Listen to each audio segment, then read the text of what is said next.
नमस्कार दोस्तों, आपका स्वागत है मेरे इस यूट्यूब चैनल अरुण अकेडमी में। तो आज मैं साइंस के टॉप 20 क्वेश्चन लेकर आया हूँ जो पिछले 20 वर्षों से लगातार पूछे जा रहे हैं और आगे भी पूछा जा सकता है। तो वीडियो को शुरू से लेकर अंत तक ज़रूर देखिएगा और मेरे चैनल पे अगर नया है तो चैनल को सब्सक्राइब करिएगा और वीडियो अच्छा लगे तो वीडियो को लाइक करिएगा। तो चलते हैं। जैसे कि पहला क्वेश्चन है कि वे पौधे जो डैश की विधि द्वारा प्रजनन करने के लिए अपनी क्षमता खो चुके हैं। तो बताइए कि इन चार ऑप्शन से किन विधि के द्वारा जो है प्रजनन करने के लिए अपनी क्षमता खो चुके हैं। तो क्या होगा इसका राइट आंसर? तो इसका जो राइट आंसर हो जाएगा ऑप्शन नंबर बी हो जाएगा। कायिक प्रवर्धन द्वारा जो है वे पौधे जो है कायिक प्रवर्धन के द्वारा प्रजनन करने के लिए अपना क्षमता खो चुके हैं। तो बी इसका राइट हो जाएगा। तो चलते हैं नेक्स्ट क्वेश्चन की तरफ। मांसपेशियों में जो है विशेष प्रोटीन होते हैं तो जिन्हें क्या कहा जाता है। तो बताना इन चार ऑप्शन में कि मांसपेशियों में जो कौन सा प्रोटीन पाया जाता है। तो मांसपेशियों में जो है ये कौन सा प्रोटीन पाया जाता है। तो क्या होगा इसका राइट आंसर? तो इसका जो राइट आंसर हो जाएगा ऑप्शन नंबर ए हो जाएगा, संकुचित प्रोटीन पाया जाता है। तो आप लोग याद रखिए कि मांसपेशियों में जो है संकुचित प्रोटीन पाया जाता है। ठीक है, तो ए इसका राइट हो जाएगा। तो चलते हैं नेक्स्ट क्वेश्चन की तरफ। ऑक्सीजन की अनुपस्थिति में अयस्कों का ताप को क्या कहा जाता है। तो बताना है कि अगर वहाँ ऑक्सीजन ना हो तो कोई अयस्क में से अगर ताप निकल रहा है तो उसको क्या कहा जा रहा है। तो क्या कहा जाता है? तो उसे जो कहा जाता है निस्तापन कहा जाता है। तो ए इसका राइट हो जाएगा। तो आप लोग याद रखिए कि ऑक्सीजन अगर ना हो उसमें से अयस्क जो ताप निकल रहा है उसे निस्तापन कहा जाता है। तो चलते हैं नेक्स्ट क्वेश्चन की तरफ। समान पिंड में निहित गति की कुल मात्रा को क्या कहा जाता है। तो बताइएगा इन चार ऑप्शन से समान पिंड में निहित गति की कुल मात्रा को क्या कहा जाता है। तो क्या कहा जाता है? तो इसे जो कहा जाता है संवेग कहा जाता है। तो डी इसका राइट हो जाएगा। तो चलते हैं नेक्स्ट क्वेश्चन की तरफ। और हाँ देख लीजिएगा कि मान लीजिए किसी पिंड के पास गति की मात्रा किसी पिंड के द्रव्यमान और वेग पर निर्भर करती है। ठीक है, और द्रव्यमान और वेग द्वारा रैखिक संवेग का एक माप है।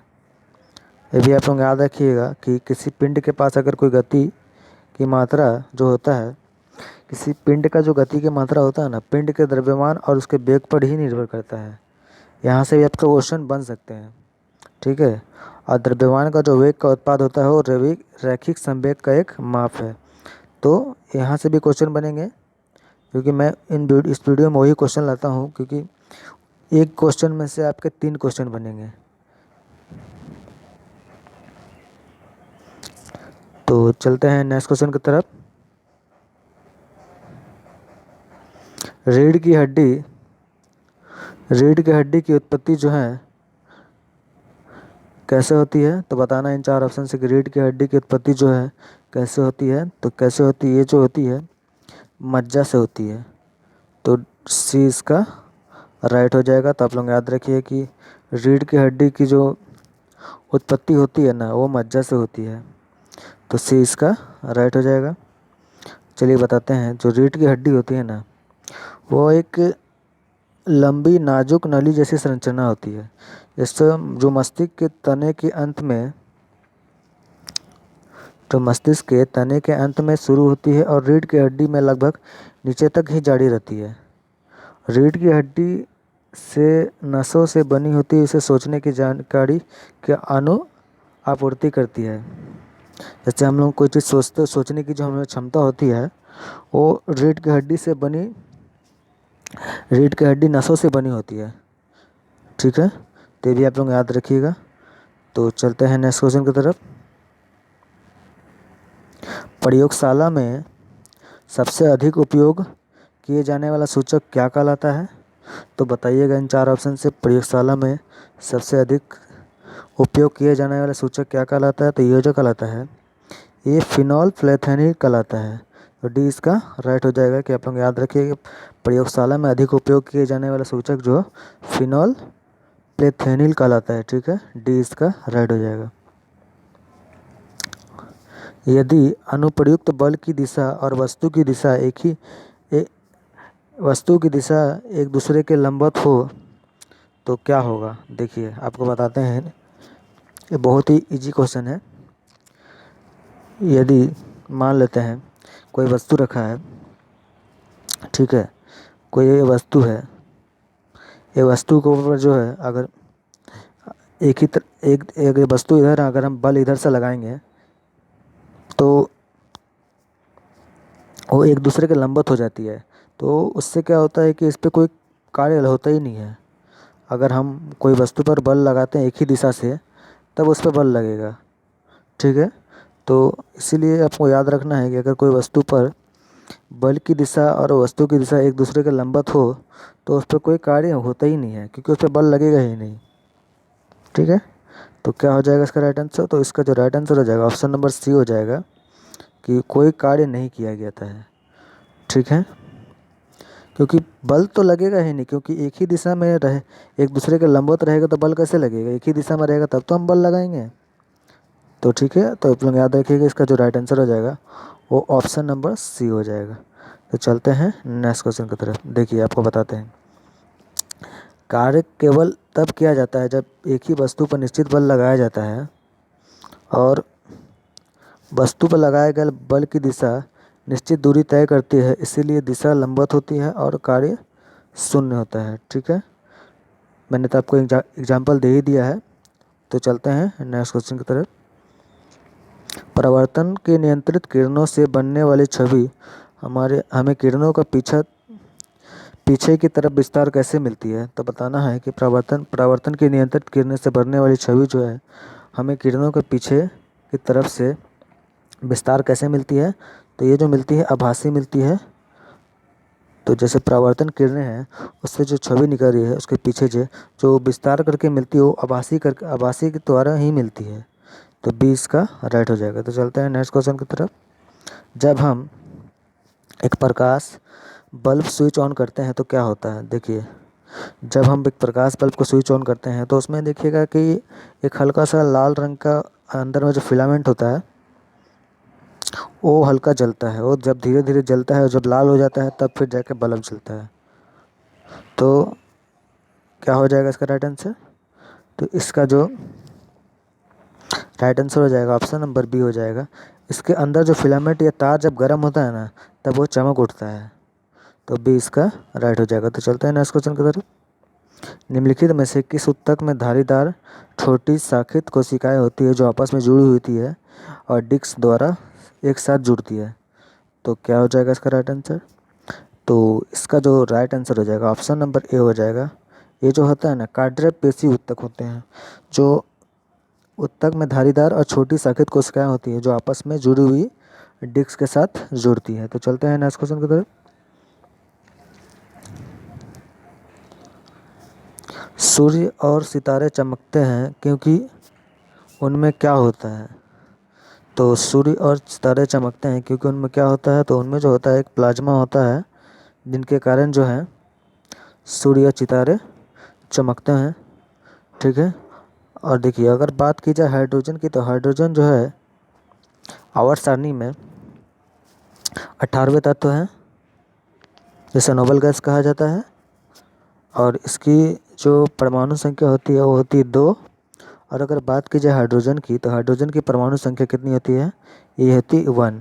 तो ये भी आप लोग याद रखिएगा, आपके एग्जाम में पूछा जाता है कि हाइड्रोजन की परमाणु संख्या कितनी है, चाहे हीलियम की परमाणु संख्या कितनी है।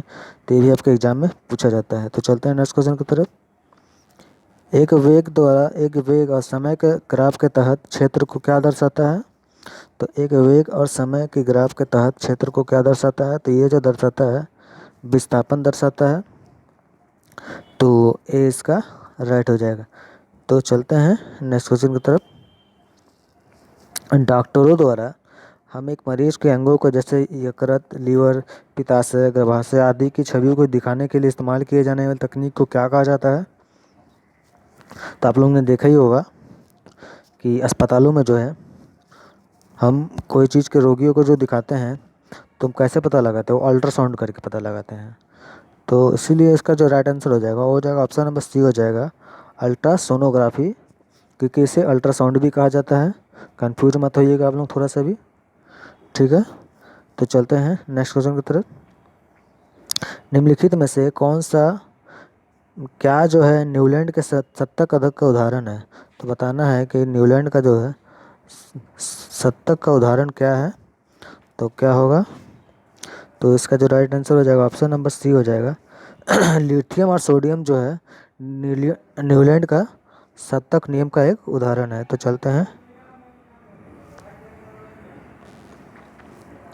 सत्तक नियम जो है कहा गया है कि जब जब तत्वों को उनके परमाणु संख्या के बढ़ते क्रम में व्यवस्थित किया जाता है तो प्रत्येक आठवें तत्व में समान गुण होते हैं। तो चलिए आपको बताते हैं।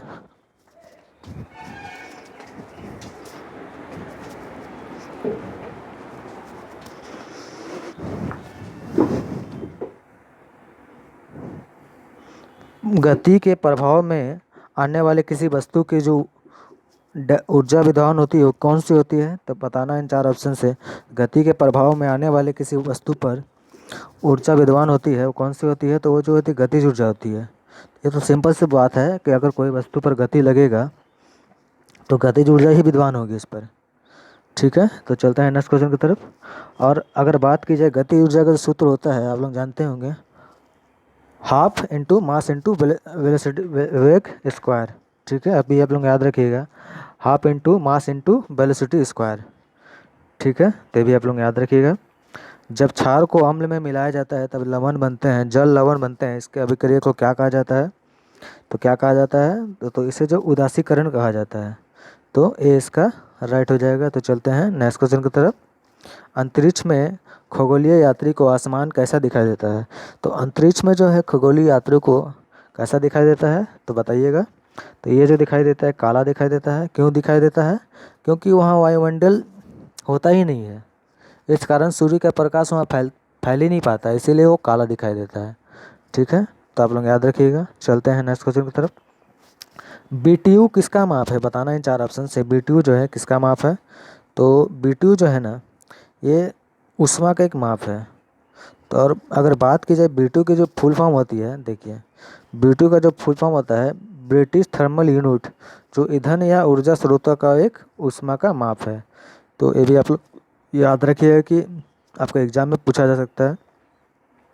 कितने प्रकार के तत्व जो है जाइलम उत्तक बनाते हैं। तो कितने प्रकार के बनाते हैं, तो ये जो बनाते हैं 4 प्रकार के बनाते हैं। ठीक है, तो डी इसका राइट हो जाएगा। तो चलते हैं नेक्स्ट क्वेश्चन की तरफ। और आज का मेरा लास्ट क्वेश्चन है। तो देखिए परमाणु में किस भाग में विद्युत धारा निर्माण होता है। तो परमाणु में जो है इलेक्ट्रॉन में जो है विद्युत धारा का निर्माण होता है। तो वीडियो कैसा लगा, अगर वीडियो अच्छा लगा हो तो वीडियो को लाइक करिएगा, चैनल पर नया है तो चैनल को सब्सक्राइब करिएगा। तो आज के लिए बस इतना ही, फिर मिलते हैं नेक्स्ट वीडियो में।